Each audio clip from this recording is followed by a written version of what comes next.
Welcome to the Raw Online Report. Joining us tonight, or whenever you're watching this, is Milos the Mind Sarcev, and he and I are going to go over this show coming up this weekend called the Indy Pro, first-time show ever in, I hope this is right, Indianapolis, Indiana. Is that right, Milos? You're going to the show. That's as far as I know. Yeah, the first time in Indiana. I'm looking forward to it. Actually, this is the first time I'm going there, too. Yeah. I mean, who would have thought? This really shows how much the IFBB Pro League is expanding. If you ever would have told me some of these places where they're having contests now, I'm like, wow, really? A pro show there? So yeah. Well, I hope for more pro shows, really. You know, back in my days, you know, there was like maybe 10 a year. And you did them all. I did like 3 years. I did enter all of them, yes. Yeah. Actually, I would do much more, but I made a decision to do some appearances rather than compete in all the shows because I was competing in the 90s when lineup was so deep. I would make more money from appearances than trying to make top six in some of those shows. Right. But yeah, Indiana, I'm looking forward to it. I'm leaving Thursday. As you know, I'm going with Hidetada. Yep. So we're excited about this show. Before we talk about Hide, of course we're going to, but you know, he did the Arnold Ohio, he did the Arnold Australia. Is he planning to do all these shows, or is he just going to keep going until he wins or has enough points? What is the plan with Hide? I competed in 72 pro shows, and I always encourage all my guys, you're professionals, so if there's a show scheduled, how can you possibly pass it? I mean, that's like you're working and saying like, okay, Monday I'm not going to work, I'll skip it, or I go Wednesday, Thursday, Friday. I mean, for me, every pro show is opportunity. I would encourage all the pros, you know, to do as many shows as possible. If they are actually doing the right things and they prepare for the show, they're ready. And after the show, they don't binge and gain all this weight and go with this bullshit off-season excuse. Eat big to get big is actually just to get fat. You know, they can enter, you know, a show on week's notice, and every show is opportunity. You know, so I would really tell them, you know, stop being ignorant and lying to yourself. IFBB Pro shows that they're to enter. You have a pro card, just enter them. Yeah. Let me ask you, Milos, back when you were competing in the 90s and all those shows, how much of the time did you have to pay your own travel and hotel and all that on your own, and how often was it covered by the promoter? Oh, yeah, okay, yes, I'll stay corrected. If those guys have to pay for everything, there's maybe different. I was fortunate enough back in the 90s, you know, to make some good showings right away. You know, so at the end of the year when you would sign a contract, so, you know, first you would sign a list of the competitions that you plan to compete. Right. And then when promoters would see your name on the list, you know, top guys would be offered to be, you know, flown there and have hotel accommodations. So I was fortunate enough that from very first year, I was always offered, you know, so as flight was paid, hotel was paid, you know, what kind of possible excuse could I have? Yeah. So I did all the shows.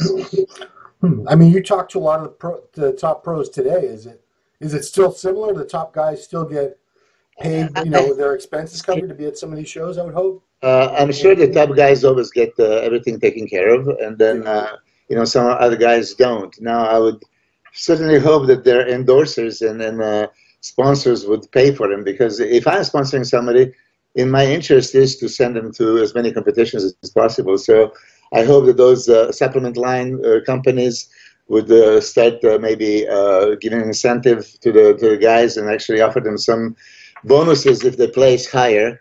Yeah. This is kind of thing that I had in my contracts, you know, like you're so limited with the endorsement contracts in what companies would pay you. You know, I found a way to actually make more money and ask for incentives. So, you know, let's say to match the prize money and stuff like that.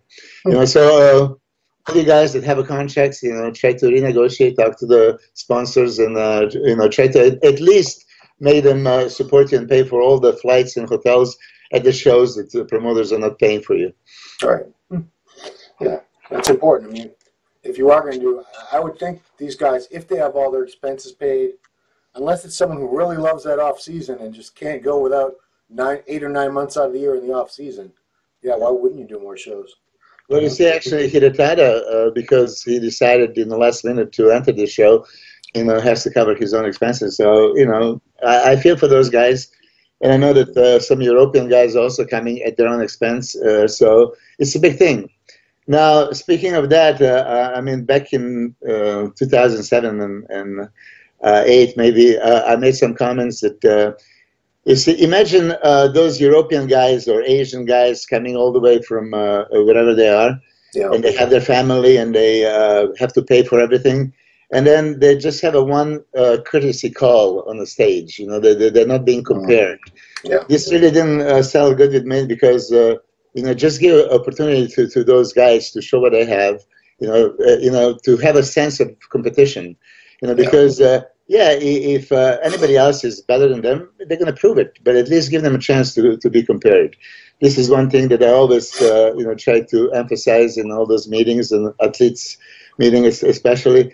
You know, I understand that judges sometimes don't have enough time. That let's say Arnold, Australia, I see the schedule. You have 45 minutes to finish prejudging, and in that you know case, yeah, of course, then maybe you make a limited. But I hope in Indiana that people for the first time in their state is going to see IFBB pros. They would like to see them being compared as much as possible. So, Sure. you know, please do it. Okay. So, you know, this is a first-time show, and it's a few weeks after the Arnold, but still got a pretty good lineup. There's still some good names in here. I want to go through just a few of the top guys in the show. So we're going to talk about Open and a little bit about 212. Open, Dorian Adams from Sacramento, California. I know him. He's pretty good. The next name on the list, though, is someone I think was interesting to see because Erin Clark, not only is this the first time he's been an Open competitor, he's always been 212, but he has not been on stage since the 2015 Mr. Olympia. He was a pretty decent 212 guy. Have you been following this guy's progress as he's transitioned into the Open? Well, yeah, I've seen Aaron, and he was very balanced. And, he kind of reminded me of John Meadows, actually, one of my favorite guys, right? Yeah. You know, so, you know, I was saying, like, yeah, he looked to be, you know, perfectly structured for 212, but if he took some time, packed some mass, and just expanded in the right places, he can be very, very competitive. Yeah, he can get in shape, and he has everything. You know, so not missing, you know, body parts, not having a flaws. You know, it's just like how conditioned he comes. Yeah, I mean, people have been, you know, following beyond the social media posts and reposting them, and they're trying to figure out, oh, his gut's grown. Some pictures, it looked in the past like his waistline is a lot bigger, and some of the pictures lately where he's dieted down, it looks like it's not so much the case. So interesting to see where that ends up. I mean, you can't always go by these off-season pictures, right? As you mentioned this, and it's like talk of the town and bubble guts and stuff like that, right? I think that was the greatest thing that at Arnold Australia winner Ronnie Winkler, you know, in his interview on the stage, told Arnold, "Look, Arnold, after you said this about my gut, I made sure I'm going to streamline my midsection, come with the flat abs," and it showed. I mean, really, that was the Raleigh that you want to see on the stage. That kind of, you know, physique you want to see on the stage. I completely support Arnold and Jim Mannion when they start penalizing guys, you know, because let's bring the, you know, beauty to the bodybuilding. I mean, you can be freaky. Yeah. There was many freaky physiques, but with flat abdominals. You know, don't have this, you know, pregnant look on the stage. It's really, you know, this puts you know, bad picture on bodybuilding, and you know, mainstream, you know, want to point out this, and who wants to look like that. But you tell me, who doesn't want to look like, you know, V-shape comic book type of physique? Yeah. Yeah. I mean, you ask people, who do you want to look like out of any bodybuilder? You hear more names like, you know, Flex Wheeler or you know, Steve Reeves or Frank Zane. You hear the names of these people that did have the very exaggerated tape. I was hoping you were going to say my name. What's going on? You know what? I'm going to put up a picture when we're talking, because you've been posting some pictures that Alex Ardenti took, and I hate to say that was your prime, but those pictures have to be like your absolute prime. The Ardenti pictures you've been putting up. They were taken like last week. What are you talking about? There was last one you taken last week. What were they like? 90? It was like 94, 96? 99. Oh, well, yeah. Actually, with Alex Ardenti, I don't even know which pictures you're referring to, but Alex is a good friend of mine. We did the pictures since '94 until 2003, okay. And yeah, he's one of my you know, favorite photographers. another one per Bernal. I'm trying it because you're an MD. Steve, if you're listening, I want those pictures from per Bernal to be published. Yeah, there was some great photo shoots that they had.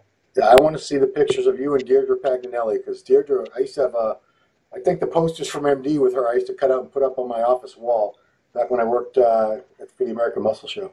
Yeah, so, that was a photo shoot. I remember very well. Okay, so Erin Clark, I'm waiting to see him for sure. This has been, you know, almost two and a half years since we've seen this guy on stage, so I'm looking forward to it. Next up, Wendell Floyd out of Atlanta, Georgia. Wendell's pretty good. I competed with him at Team Universe years ago. Next one is a big name on the boards. A lot of Europeans talk about Roman Fritz from Germany. Yes. And this is the first show he's done since 2016. Yeah. Well, let me just touch on Wendell. I've seen pictures of Wendell, and as you already mentioned, he has very balanced physique, and he just needed the size. From the last time I saw him, he's very, very nice physique, and he refined it and put some size.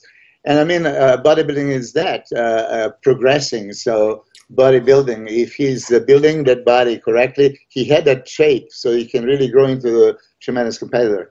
Now, as you mentioned, Roman Fritz, he's actually one of my clients. Last year, he contacted me. I've seen him back in 2013 at the FIBO. I was super impressed. Dave Palumbo introduced me to him, and I became a fan right away. But for whatever reason, he didn't want to hire me back in those times. And he competed, and I always seen the same thing: beautiful shape, phenomenal structure, ability to have that deep separation. I mean, his quads is separated like razor cuts, and he had a striated glutes off season, right? He needed to put some more size. So last year, actually, he finally hired me, for off season, and he packed tremendous amount of muscle cells.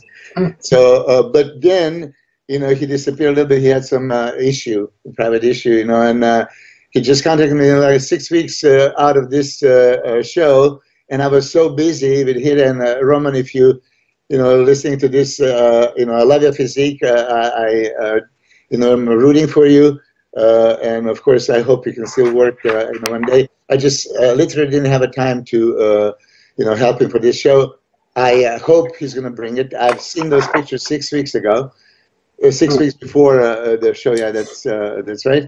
And he looked tremendous. So he's one of the top 5 favorites. I really think he never showed up out of shape. He was always conditioned. That was not his issue. He just needed to bring size. Yeah. So with certain things that we did, he tremendously improved the size, and I hope he'll show this on stage. Yeah, it's funny because I remember some people saying, because anybody that's got that classic shape now, they say they should just go down to classic. And someone from Germany who must be a fan of his pointed out that a couple of years ago he was already 20 pounds over the limit for his height. And if you say you worked with him and he's put even more weight on, there's no way that guy could get down to classic. Well, let's just touch that subject, because I was even asked, would I do the classic? So of course I would, instantly. But then they told me, do you realize that you would have to be like 205? I said, oh, Jesus Christ. I mean, really, that's one thing that I disagree with the classification, that you have to be certain height, certain weight. I mean, my bones 205 alone, so it's like, come on, something else. It's more visual than the scale. I mean, since when bodybuilding was about a scale? I never asked Arnold how much he weighed when he was at his best. You could just, imagine and guess. But I think there is a lot of classic physiques, maybe somewhat bigger. They cannot make the classic physique, per se, because of these limits. Right. So I think that's one thing that they should consider changing. Or, I don't want to say this loudly, but maybe have an in-between. No more divisions. Another category. No, because I would like to have that classic look, but when you're not limited with the weight, then there's a lot of classical guys, like Roman Fritz, perfect example. They can enter and be so competitive, and great example. I mean, there is so many bodybuilders that would like to emulate his physique. But maybe for open, he was somewhat smaller before. I hope this year, this weekend, he's gonna bring on the stage much more mass. And be very competitive at open. But, there are those guys that way too heavy for classic, but they had those classic lines. So what to do with them? Yeah, I mean, the talk is, or a lot of people would say, just get rid of the weight limit. People with the classic physiques will still either do well or they won't. You know, it's still going to be a look that they're looking for. Like you say, it's not necessarily has to be tied down to specific weights. You know, it's still, I think it's still changing. I don't think classic is settled fully into where it's going to be. So we'll see if it changes. Yeah. Okay, so next up, Charles Griffin from Minnetonka, Minnesota. So he's been third at the, geez, what show was this? Well, this is his third pro season. He was fifth at the 2016 Ferrigno, second at the 2017 Muscle Mayhem show that Chad Nichols put on last year. I like this guy's physique a lot. He's not enormous, but he's got tremendous shape. Just a nice structure and shape and symmetry. You familiar with Charles? Incredible arms and legs. I mean, I've seen some pictures of him. I didn't watch him perform live. It's just pictures. So sometimes they say pictures, you know, not the most accurate thing to judge physique. But when you see like funny photos and all the poses, what I noticed, yeah, crazy arms, crazy legs, good separation, but there was just a little bit conditioning missing. You know, he is also considered, I talked to some people, as a top 5 prospect this weekend. So it just depends what he brings on stage. Yeah. Well, that's one thing I like about these smaller shows, if I can call them that, is sometimes you do get a chance for someone to really surprise you, which doesn't happen as often at the bigger shows because it's the big names, and you know, Dexter's there, William Bonak's there. Yeah, they're probably going to be up in the top somewhere. It's probably not going to be some guy that you've never heard of. It's going to be beating them. Probably. It sure is a heart attack. So Dorian Haywood from Lakewood, Colorado. I believe this is only his second pro show. I saw him in Tampa last summer where he took 9th place in the Open. I remember him being very densely, thickly muscled. I don't recall him having like the prettiest structure or shape, but I remember a lot of really thick, dense muscle and grainy condition from this guy. Are you familiar with Dorian Haywood? The way that, yeah, I checked his pictures, and I thought it was actually, you know, good structure. So, okay, yeah, I'm going off memory. Yeah, he's a good-looking guy that people are going to start judging me. Like, no, I mean, it's just I had a, you know, good appearance about him. He needed a size, definitely, especially for this pro level. Now, let's put this in perspective. All these guys earned a pro card. It's not given; they earn it. Right. You know, so you have to respect everybody. I always kind of, you know, cheer for the underdogs, and I always actually worked with the underdogs. It's not like it's easy to get the, you know, top contender and just make them, tweaked around a few things and then, you know, claim, you know, that you created them. I was always more like, you know, taking underdogs, if you remember, like, okay, Gustavo Badal or something that is not on a radar, you know, for, you know, top 10 finishing and then finishing top 3. So, you know, all these guys, I hope they're going to understand, once you get to this pro card, you have that what thousands of bodybuilders around the world are dreaming about. Now, those guys have a chance. They had enough time to prepare for this show. So I hope that Dorian also is coming to this show, you know, prepped. He had a great physique. You know, he just needed more size. Hopefully, he added it. Yeah. So the next guy, kind of similar situation, Kenneth Jackson. I know Kenneth a little bit from you know, being around the Gaspari booths and seeing him at shows and stuff from Michigan. So he's done a few pro shows. Best he's done so far was 3rd at the Phoenix Pro in 2017. And another similar situation, good physique on him. I just remember he needed more and more size, and I know he's been working on that. So I'm interested to see the improvements he's made. He hasn't competed in a little while. So it should be, yeah, he was out all of last year trying to grow. So guys like that, it's always interesting to see. They can be surprises that we weren't expecting. I always hope for surprises, you know, like I said, those underdogs that, you know, nobody's counting on. And if they showed up in shape and then judges really give them a good look and chance to compete, you know, it should be mixed up. I mean, I would like to see that every competition, every show is really competition. It's not like, okay, there is no way you can come in that upper echelon elite group, you know, so don't even think about being a top 5. You know, and that's kind of, you know, thing that when I entered in 90s, my professional league, I was competing with guys like Dorian and Sean and Kevin and Flex and you know, you name it. Yeah. You know, so for me just to make a top 6 was like you know, practically impossible. Ronnie, Nasser, Lee Priest, Paul Dillette, I mean Chris Cormier, I can go on.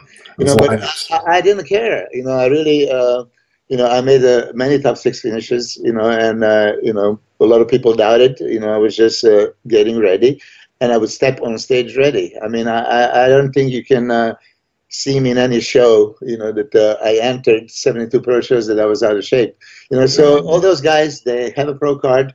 You know, Kenneth Jackson has that, you know, nice physique that can grow into a great pro bodybuilder. Yeah. Let's hope he brings it. Okay, so the next guy's not an underdog. He is probably the favorite to win the show. Big Steve Kuklo out of Texas, who was obviously 5th place back at Arnold, Ohio. And he was supposed to be, I thought, in Australia. Didn't show up. So I don't know if he was going to compete in Australia, but it's probably you know, good thing that he rested his body, didn't make that huge trip, and now he's really, you know, favorite to win by all means. You know, some people says like if he just doesn't fall asleep and show up there on time, he'll take it. Yeah, he's you know, favorite to win, and you know, if Steve is listening, because you know, some guys take it personal what I said. I mean. I told him personally, I very much like his physique. Since he was a teenager, I said, this guy has Mr. Olympia written all over him. I mean, he has that, you know, God-given structure, you know, bone structure with the wide clavicles that Mr. Olympia feel he doesn't have, for example. You know, Steve has it already. He has that silhouette that is tremendous. So, you know, the shapely, classic physique, you know, with enough muscle. So he's a classic freak. Right. You know, he brought so much mass, and people actually even go as far as saying that he could maybe move up in placing at Arnold, Ohio. I still think that he needs some refinement. It's not like his conditioning was not right. Okay, so he was conditioned, but there's different levels of conditioning. You know, you need to have that spectacular condition that is really fully loaded with glycogen, yet you know, hydrated intracellular, but dry from you know, extracellular aspect. So and then he had to have that polishment, the striated, you know, muscle, you know, tie-ins, you know, separation between delts, arms, and stuff. So there's still like some maturity that I think he needs. But I've seen recently some video footage on Instagram, and it looks like he is in top condition.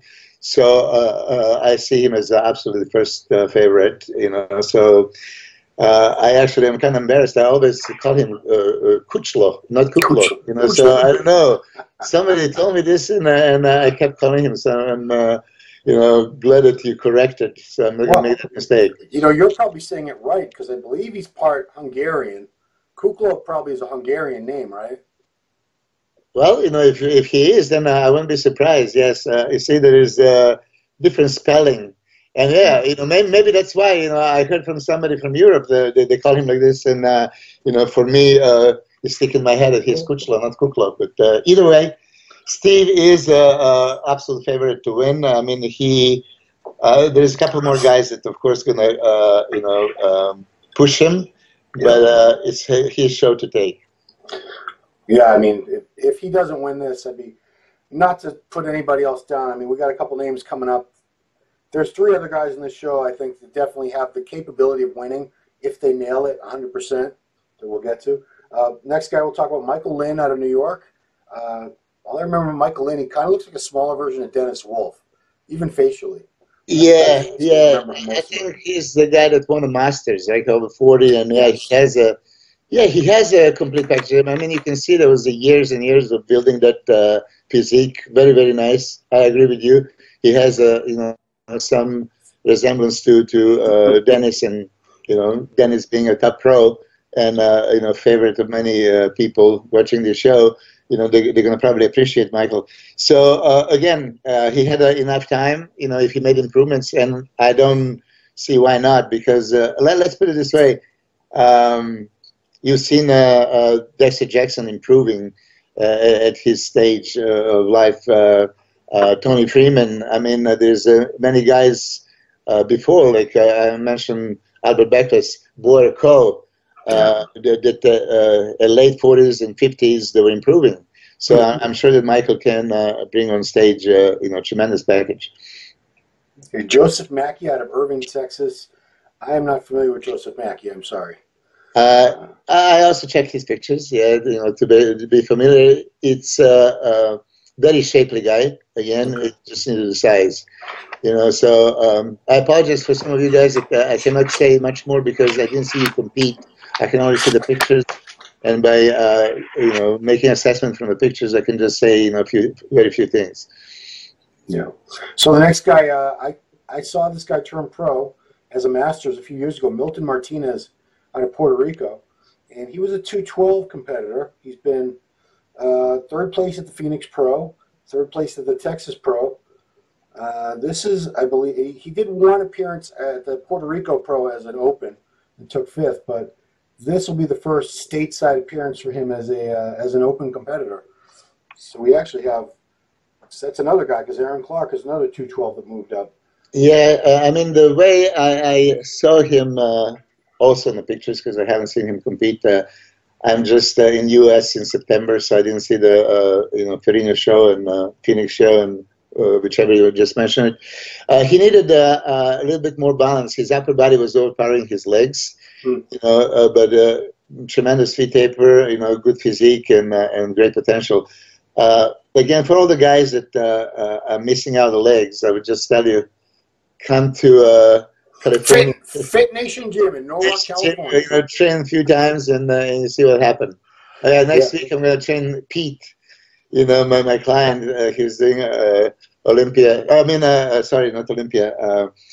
Ireland show in a few weeks, and he needs to bring up his legs. So I convinced him, to come and train. So next Wednesday, maybe MD is going to be interested to tape it. Oh, of course. Yeah, I mean, it's going to be some puking.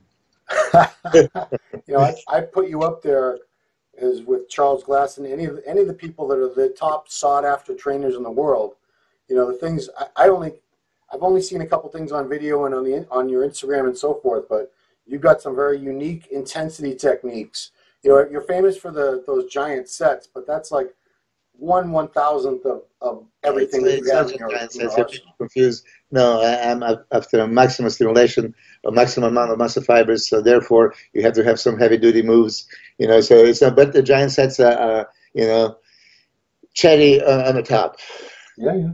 Okay, so next up we got Blair Moan from Ohio. Blair was a very top national super heavyweight competitor for years and years.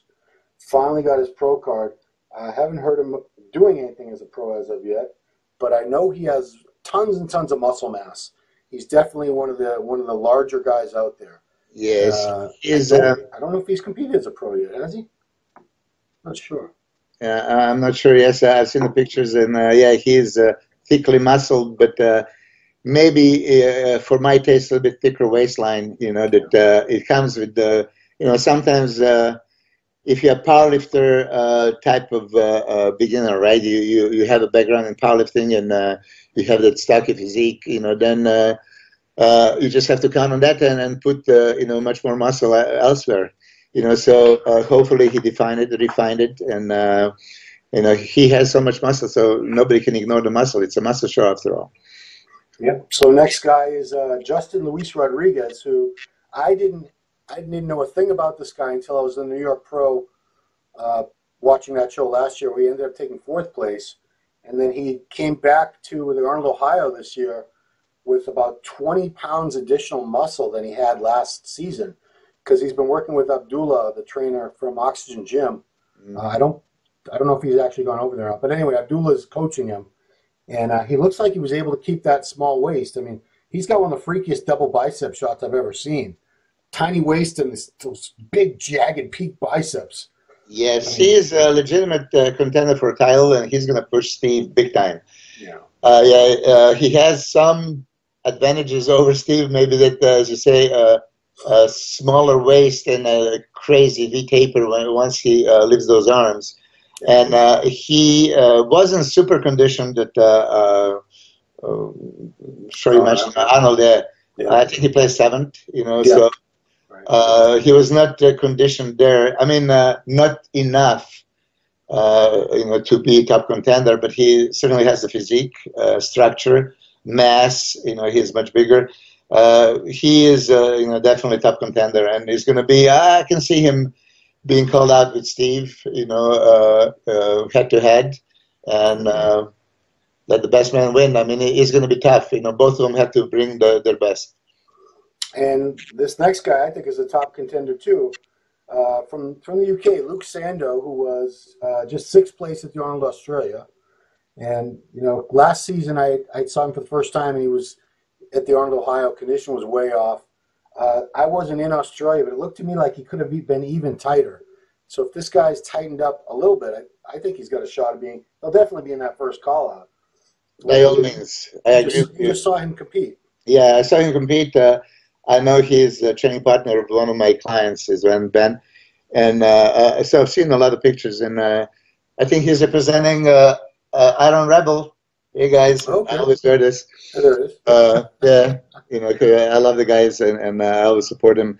And, Sando. I mean, he has even a proper last name for it. Luke is tremendous. I think Chris Acedo is working with him, and I'm sure it's online, so it's maybe he hasn't seen him personally, and I hope Chris is going to be at the show, maybe to dial him in. He needed, a little bit more conditioning. His structure is there, size is there. I mean, he was doing some of the poses like that lat spread looking away. It looked just like Dorian. I mean, yeah. He had a separation. He has everything around muscle bellies. Really, cartoonish look. If you shut the lights, I always say this. First thing that I would like to see, when the guys step on stage, you shut the lights and you see the silhouette, and that would be maybe silhouette posing around, like who has the best structure, and then, turn the lights on and see the quality. He has that structure that is just like God given. I mean, every bodybuilder is bodybuilder, so a lot of people want to look like that. It just questioned that he had enough time to come back from Australia, go to England, now flies to US, and sometimes those trips also affect your conditioning. But if he brings great conditioning, he's definitely top 5 contender. And when I say top 5, first place is top 5 as well. I always say don't just assume that place already given. Many times people say it's very political. We already know the winners, but no, this is. IFBB Pro League, and there is a judging, and if somebody brings it, they're going to be judged correctly. I mean, perfect example. The guy I just had a online interview of, Kamal El-Gardni, who won the 212 at the Arnold, Ohio. Nobody knew who this guy was. I'm sure half those judges had no idea who he was. Absolutely. If it was political, it would have been Jose Raymond or David Henry winning. Yes, and David and Jose was like 4th and 5th. Yeah, they were 4th and 5th. So because they didn't bring it, and he did. Yeah, Luke is definitely a contender. I wish him the best. I'm sure I'm going to see him the day before, hopefully, because Ben is coming, so I'm sure I'm going to hook up with him. Okay. John Sylvie from Kentucky. I'm not familiar with John. Did you see any pictures of John Sylvie? No, actually, I couldn't find any data. Maybe I didn't just search. I'm still novice at internet and search. There's so many pros now. It's so many guys with pro cards. No, when you Google it, you get I know. I'm just saying, I've never heard of him. Even when I put my name on it on Google, there's like about 20 guys that are showing up. So it's not only me. So that's why I didn't want. I've seen some bodybuilders with that name, but several of them, and I don't know. Okay, it's going to be let's move on. We know this next guy, Fred Smalls, tremendous poser. He's got a really good physique too. With Fred, sometimes he's been in better condition than others. I always thought if Fred showed up in really perfect condition, he'd do a lot better. But a lot of times he's just a little bit off, and he's always an entertaining poser. But you got to show up shredded. I think he is getting better at it. Yes. Okay. Now you said it, a couple of things. You said entertaining poser. So I don't want to take anything away from him, right? But he won the posing award at Honor Classic. I so disagree with this kind of posing, you know, because posing around is supposed to be not the movement, but what your physique looks, and you're going to have a freedom of doing all the other poses other than mandatories. You know, this is, you know, posing around. You know, so when you dance, you shake your ass, excuse my language, right, and make all these moves. Your abs are never in control, you know, so if you want to be penalized, you know, like, okay, do the dancing on stage and you for sure going to look like a pregnant, you know, Ninja Turtle. So I disagree with this, but there's you know, a few guys actually that dance, like Melvin Anthony and Darren Charles, they were just like phenomenal, you know, but that was, you know, a little bit different, and they could hit like 20, 30 poses, you know, while they're dancing. You know, what I've seen there, you know, was like more just like a movement and not actual posing. So on that note, of course, I would tell him he just won $10,000. So if I would be his coach, just keep dancing because they appreciate it. Right. And the audience goes wild because audience for some reason doesn't want to see like choreographed routine with the, you know, slow movement and graceful posing. You know, for whatever reason, you know, this kind of, you know, dancing, you know, brings the cheers. You know, so if you can win, you know, $10,000 awards, you know, just keep doing this, but to maybe implement some of more, you know, posing shots while you're dancing. Now, physique-wise, he is a tremendous competitor. He's definitely top 5 contender, and if he brings the conditioning, you know, he is also a contender to win. I know that he worked with George Farah, and I've seen sometimes pictures like a few days before a show, and like, whoa. Fred brought it, but then on the stage it wasn't exactly the same. So hopefully, yeah, I'm sure this is how he's looking. This lineup is not as deep as Arnold, you know. So the, you know, probably those guys are seeing their chance, and hopefully they're going to bring the best. So Fred is also definitely top 5 contender. Right. So before we leave that subject about posing, I would say he was the most entertaining poser. The best poser at the Arnold to me was a tie between Hide Yamagishi and Dennis Wolf. They, like you said, they do these poses that nobody else does. They spend a lot of time into choreographing them and coming up with perfect angles and just unique ways to hit poses, dramatic, slow music that really lets the audience get a good look at the physique. That's what absolutely. That's what it's all about. Look at Muhammad Maccabi, Lee Labrada, you know, Bob Paris. I mean, Sean Ray. There's a beautiful posing. I mean, really. Milos Sarcev. There you go. Yeah. I was trying, you know, of course, this is bodybuilding to me, presenting your physique. You know, if you're on a stage for like, sometimes the limit at 3 minutes, every transition has to look good. Every angle has to be good. And it's not a single moment that your physique should be anything other than perfect. You know, so this kind of, as you brought it, I just did this on my Instagram. I took almost every shot that Hida did, you know, consecutively. And you see transitions, you know, front, side, back, you know, the other side. You know, if you turn around and you just do like front, you know, with arms up, how entertaining is this? You know, you have to have the movement. You know, something up, something down, something one side, something the other side, and transitions have to be the best. So those guys, I mean, I tell my guys always, you know, pick your 10, 15 the best poses and do them, you know, first. Leave first impression, because if you're hitting the best poses with best positions, judges and audience are going to be glued and look at it. Look, whoa, this looks, whoa, look at another one. And then you get that impression. But guys go there slowly and hit that stupid pose in the beginning and stay there for like 30 seconds. Nothing is happening. Judges start talking to themselves. They don't even look at them. Yeah. So really, you know, put some effort in this choreography. Hit your best poses and then see what flows from arms up to arms down, from front to the side, from side to the other. You know, this is how posing routines should be. And you mentioned 2 of the absolute masterful posers, Hide and Dennis Wolf. You know, those were the routines that I can watch forever, you know. Right. But let me put it this way, on some of those shows, I'm bored. Oh, yeah, absolutely, absolutely. I want a routine where at the end I say, wow. Yes. Not just because of physique, but because the way they presented it. Yes. They presented it that well, you're just like, wow. That was that way. Okay, so next up from Massachusetts, a guy I know, Derek Upshaw. Derek has all kinds of mass in the shoulders and the arms. I know he needed a little bit more legs, a little bit more back and condition, but he's been working hard. He's been competing in a lot of shows. I think he did like 6 or 7 shows last year. I think he did all of the Arnolds, except for Ohio. and he's really been trying to get his name out there and go all over the world to compete. You familiar with Derek? I can say I competed with him at 2013 Team Universe. I beat him that year, along with a couple places above him. I should say I didn't win, but the next year that guy came back to Team Universe, did the over 40. He won like everything. He won the over 35 class and overall, over 40 class and overall. It was just a clean sweep. Nobody was near this guy.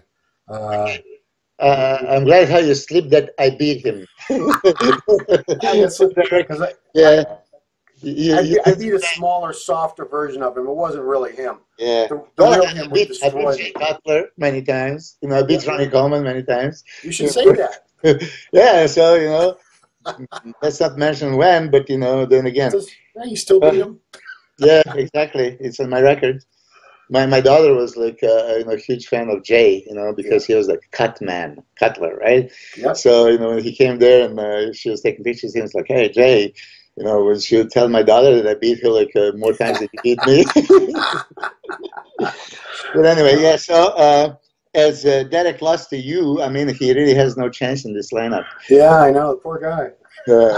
Kidding. Yeah, I commend him for doing so many shows. This is how it should be. Again, if he made improvements, he's going to be contender. And, this is 20 competitors on the stage. So some guys are going to be overlooked. I mentioned this in our last preview and also in wrap-up. Guys, when you're on the stage, you have to capture the attention of the judges. So don't be passive. Don't be looking around and relaxing your stomach and legs, because sometimes judges call top 5, but they're still looking like who is next. They're looking left and right. And, guys have to be constantly on. Flat abs, legs separated. So I hope that everybody, like back in the 90s, what we were doing, practicing, like I remember Sean, Flex, we were training in our gym. Like after every training, we would do the mandatories, and then you start like weeks out, 5 seconds each pose, perfectly. That you have to breathe out and be perfect for 5 seconds each mandatory pose for like 3 rounds, and then you go to 10 seconds and 15 seconds, and go for like up to 5 rounds, 15 seconds. If you do this, you're going to be spot on the stage. Constantly on. Nothing is going to be. It's second nature, because if I watch you and then you relax your legs, immediately legs. You have to keep the legs up. Nowadays, you see the top contenders and the pictures, they're posted all over the place, and say, legs are not in, abs are out, they turn around before they hit the post, stomach is out. If you're making a position from front to side or back to the side, before you turn to the side, you better control your abs, because even a few seconds that you're less than perfect, there are thousands of cameras, they're going to capture it. And like Rolly Winkler, probably in that shot that Ahmad was referring to, it was just cut off guard. So be on point. Well, I think to give these guys a little credit, I think one problem is that back in the old days, the only people really taking pictures were the professional photographers in the front row, looking straight up at the guys as they posed. Everyone in the world now is their camera over here, and they're taking pictures of all the angles, and some guy backstage is taking. So you can get caught in any angle and get your picture posted online. You make yourself look from one angle, and from the other angle you're catastrophic. And especially those back double biceps poses. Oh my God! Right. Yeah, Jesus, yeah. No one's supposed to see your stomach when you're hitting that shot. It's called the rear double bicep.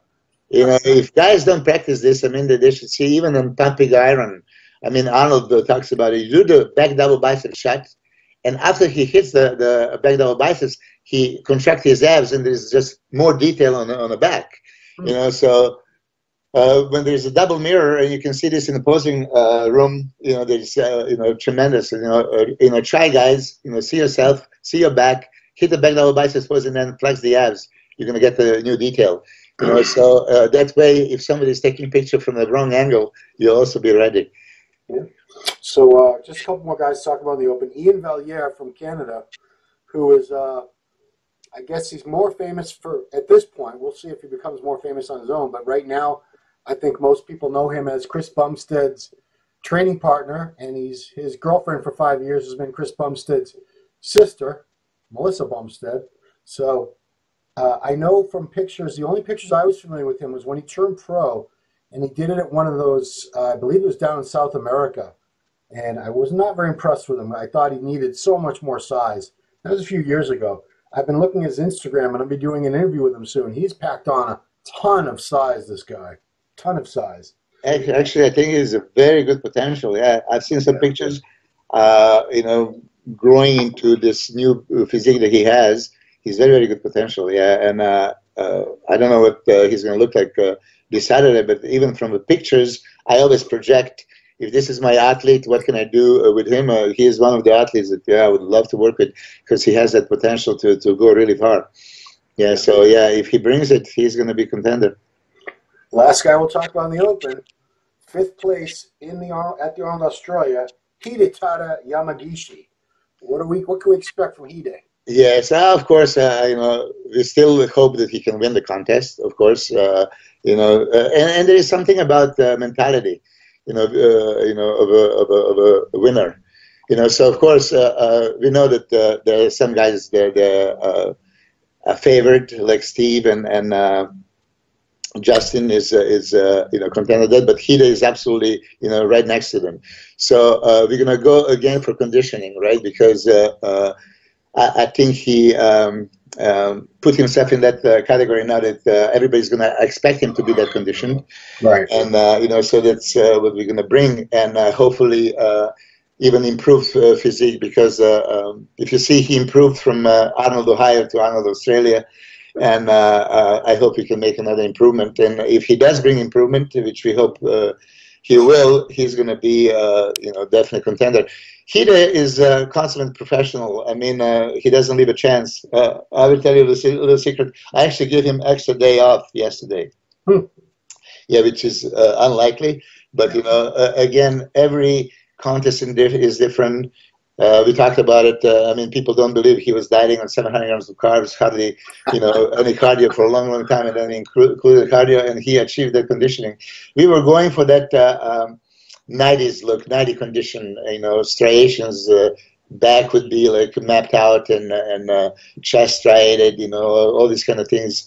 So Hida is a veteran of the sport.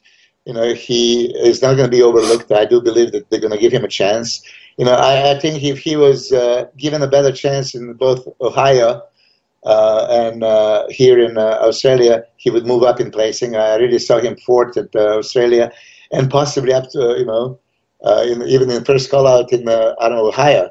So I'm hoping, of course, he's going to be in the first call out now, and hopefully standing right there next to Steve and Justin and Roman and whoever else I mentioned before. It's going to be a good competition, and he is looking forward to it. Yeah, I mean, I've been looking. You've been posting pictures up, and his condition seems to be getting better and better as these contests go by. He's already looking tighter to me than he was in Ohio or Australia. It's hard to tell from one type of lighting versus stage lighting, but that's the way it looks to me. Would you say that's accurate? Yes, actually, he improved. Yeah, definitely improved. As a matter of fact, tomorrow we're doing a MD training. So we're gonna do the shoulder workout. That's our last workout here, and then we're gonna squeeze another workout when we get there. There's always debate. What you're looking for? Like a little bit more fullness or a little bit extra dryness. So sometimes that's a last minute thing that we're gonna decide. Like you're filling him up, and then you're satisfied with the fullness, or you're gonna go for a little bit extra. Iris Kyle is also, of course, very much involved. She is 10 times Miss Olympia. With one of the greatest physiques. So she always has her input as well.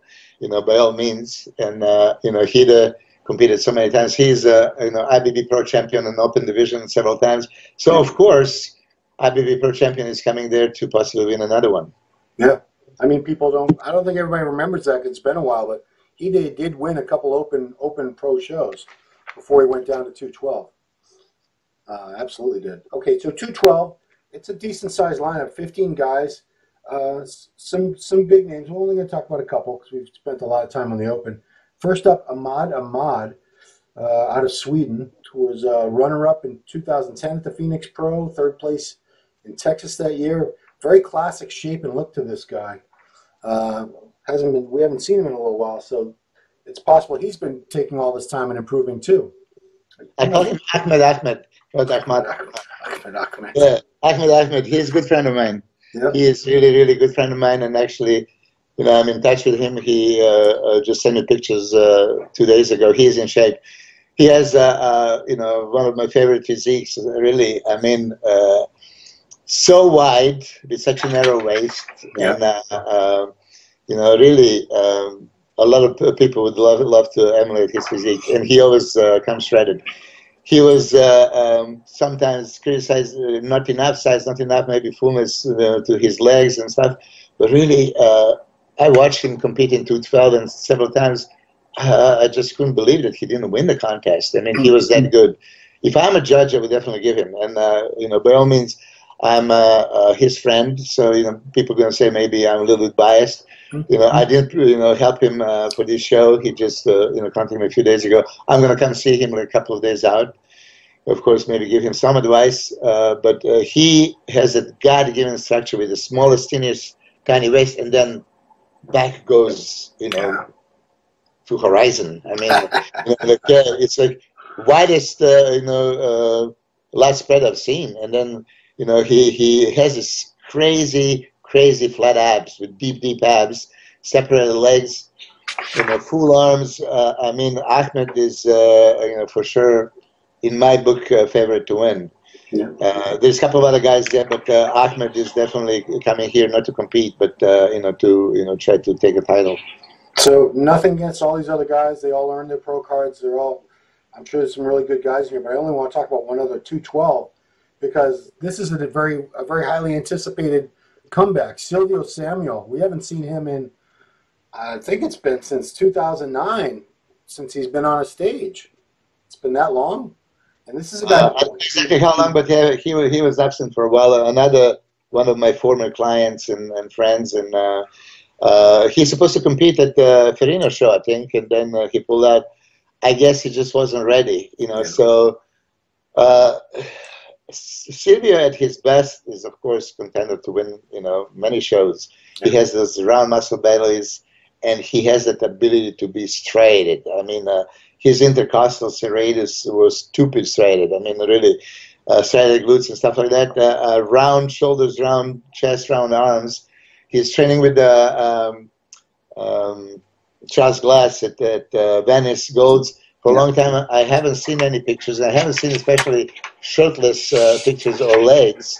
But knowing, he used to be a weightlifter. He had that solid base. So I don't expect him to be out of shape. I'm just a little bit confused. I don't remember exactly how heavy he was back in the day when he was competing. Yeah. I actually consider him he's going to do the open division, but he's doing 212. So maybe he's going to come somewhat smaller. I've seen a couple of just pictures on his Instagram, and it looks like he's in condition. So let's hope he brings it. If I had to guess, I don't think he was ever much more than 212 on stage. Because he's got that illusion with those round muscle bellies. Guys like that can look a lot heavier than they really are. I doubt he was ever more than 220 at the very most. 220, that's what I would say, 100 kilos. Yeah. Kgs, but, I might be wrong. Sometimes it's all illusion. But he was good enough to win the Ironman Pro and the Houston Pro. He was 5th in the Arnold Classic Open. So, he's definitely coming down to 212, and if the condition is on point, Silvio had a hell of a physique. He could do pretty well. Yeah, I'm always cheering for the old guys and my sentimental favorites. So especially when somebody's making a comeback after so many years, of being absent, and he had some rough situation. I talked to him, and it's really tragic what happened to him. Yeah. So I wish him all the best. I really hope that he brings it. He would be one of the favorites to win 212. Okay. I'm just going to mention these two guys because Jose Raymond's a buddy of mine. I know he's got these two guys going in. Mike Ergus from L.A., who tremendously thick physique on Mike Ergus, and I think Jose's been able to help him take the physique to another level. and a guy, Jacob Wilson, who just last year, just like Derek Lunsford went right from the USA to Tampa Pro a week later to the 212. So did this guy, Jacob Wilson, and he was second place in Tampa at the 212 to Derek Lunsford. They were 1 and 2. So good luck to you guys. That's everybody I wanted to talk about. Was there anybody that I missed that you want to mention, Milos? Oh, I mean, this is it. It's steep lineup, 20 competitors, which is great. I apologize to some guys that I maybe didn't have more information about you guys. I'm very analytical. I like to criticize, and you see, it's very easy to give compliments. For me, I think that you should listen to criticism more than compliments, because anybody can kiss your ass and tell you some bullshit, and when you hear a criticism, it has to be real. Right. And hopefully you're going to take this as constructive criticism and improve your physique. So, don't take it against me. I'm just, big fan of the sport, and I respect all of you guys, and I wish you all the best, and as I said, I'm always rooting for the underdogs. So, some of you guys, I hope, are going to, bring some trouble to the top guys. And as always, you were kind enough to give some of your advice to these guys, things that you've learned. So I hope that some of them pick up on that, because, you certainly had a great career, and you were very wise in the way you. I'm going to actually tell you, something that nobody mentions. I'm actually a pro champion with the worst record ever as far as how many victories, out of 72 shows, right? One victory, right? Yes, so, but by all means, I still had a career. I enjoyed it. It's not, about just winning. It's about competing and improving and, enjoying yourself in process. So all those guys, sometimes they take it seriously, but you're on the stage. You should enjoy yourself on the stage. This is, fruit of your labor. You are there. Some of the guys are showmen, and they really can't get them off the stage. And some other guys are kind of shy, and they can't wait to get off the stage. But by all means, take your time, enjoy yourself, and present. It's not, as I said before, it's not what you have, it's what you show. Yeah. So make sure that you show it, your physique at the best. Cool. And I just want to clarify, you only won one pro show, but you were second place probably like 30 times, third place like 40 times, fourth place. You were always up there. No, I didn't compete that much. I had a good career, put it this way. I beat some of the official Mr. Olympias, so that's enough itself. Right. And I've been working, with some other guys. They're not the international, So later throughout the years, throughout this year, you're going to see some of my guys I'm working with, and I'm excited. Actually, the first contest I have Hamid. Being an amateur guy that I hope he's going to win and turn pro and next day compete as a professional in Ireland. Oh, wow. And so you're going to see those kinds of physiques. I would like to bring back the beauty and conditioning and what bodybuilding is all about. We all talk about it, but let's really, each and every competitor, if they're honest to themselves and look the physiques back in 70s, 80s, 90s, it's not like majority of people that talk, bring back the 90s. That was the most competitive era. Right. There is really something to it. So analyze your physique and, maybe visualize yourself. How would you look in the 90s condition with this kind of size? Yeah, because people say, well, that's why we have classic now. It's if you want the small waist and the pretty lines and the condition, we got classic for that. But like you said, I think it's possible to have quite a bit of that, bring a lot of that back to open bodybuilding too. It's just the way we go about things. Yeah, it's just like that classic physique, as we mentioned, the way, I don't know who came up with this algorithm and formula, mathematical, the permutation, variation, combination. I mean, it's way too little, really. When somebody told me, Milos, will you compete in Classic Olympia? I said, hell yes. How tall are you? I said, like, well, I'm Langdon, I'm 5'11", I'm 5'10 and a half. And I said, oh, well, you're supposed to be 205. Like, what? I was 205 when I was a teenager. I can't be that big. So it's really, somebody should maybe erase that and, give people, a chance to look classic without stepping on a scale. I mean, you wouldn't want to wear those shorts anyway, right? I would, because I never had a striated glute, so it would be perfect to cover Oh, it. okay, okay. I mean, a lot of guys I talk to, they say, oh, no, man, I want to. They like the trunks, you know, to be able to see the upper thighs and all that good stuff. So, anyway. You can roll them up, you know, from the front and hide your not striated glutes from the back. Right on. All right. Well, Milos, I want to thank you so much for, again, offering your insights, your analysis. Always, I hope the competitors take any constructive criticism of yours to heart and really listen, because you are always just trying to make these guys better. I know you are. Guys, believe me, I'm not doing this to be a prick. I'm really here to help you out. Cool, man. I also want to remind people, if you're watching this on YouTube, please subscribe. Click the little bell so you get notifications. Just had to throw that in there. Looking forward to see how this show turns out. Best of luck to Hide Yamagishi, of course. My bro, I love Hide. I want to see him do well. And again, thank you, Milos, for your time. Thanks for all of you guys for watching Raw Online Report. Preview of the Indy Pro with Milos Sarcev.